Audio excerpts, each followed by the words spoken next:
Assalamu alaikum. Today we're tackling a major misconception that's been used to attack Islam again and again, the idea that the Quran teaches violence. Is that true? Or are certain verses just being taken out of context? By the end of this video, you'll see how the Quran actually teaches justice, ethics in warfare, peace and mercy, not senseless violence. Let's dive in. Many people quote verses like, "Kill them wherever you find them," Quran 2, 191. But here's the key, they ignore the context. This verse was revealed during a time when Muslims were under brutal persecution. They had been tortured in Mecca, driven from their homes, their property was stolen, and some were even killed. After 13 years of patience and non-retaliation, they were finally allowed to defend themselves in Surah Al-Hajj 22:39. Permission to fight has been given to those who are being fought because they were wronged. Islam did not start with violence. It started with peaceful preaching, and when persecution became unbearable, then came the permission, not command, to fight. Even then, the Quran immediately follows up with this condition in Surah Al-Baqarah 2:190.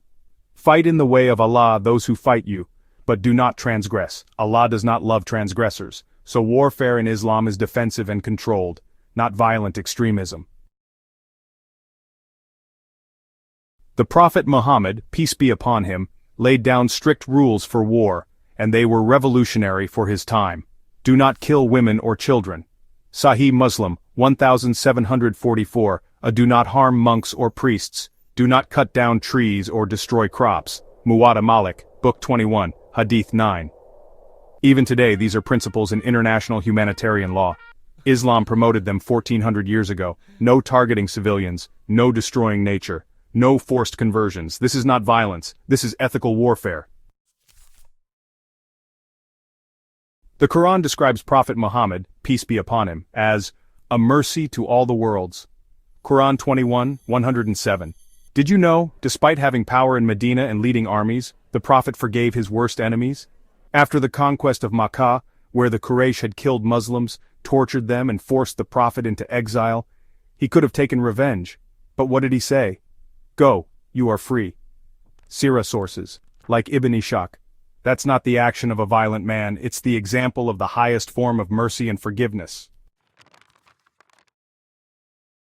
One of the most powerful verses in the Quran is, "Whoever kills a soul, it is as if he has killed all of humanity."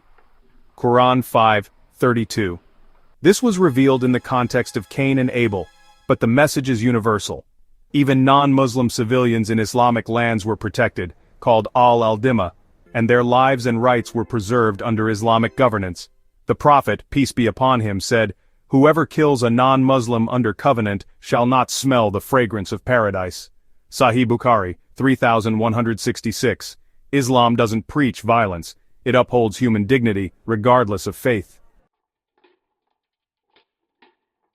The word Islam itself comes from salam, peace.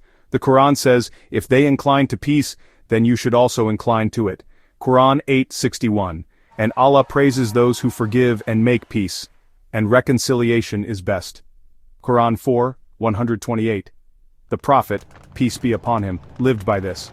He made the Treaty of Hudaybiyah, a peaceful agreement with the Quraysh, even though it seemed one-sided and unfair, because peace was always the preferred path. So, does the Quran teach violence? No. It teaches defense with ethics, restraint over aggression, mercy over revenge, and peace over war. Any verse quoted to claim Islam is violent is either misunderstood or intentionally distorted. Share this with someone who needs to hear the truth. And if you want more videos debunking misconceptions about Islam using authentic sources, don't forget to like, subscribe, and hit that bell icon. Until next time, Assalamu alaikum.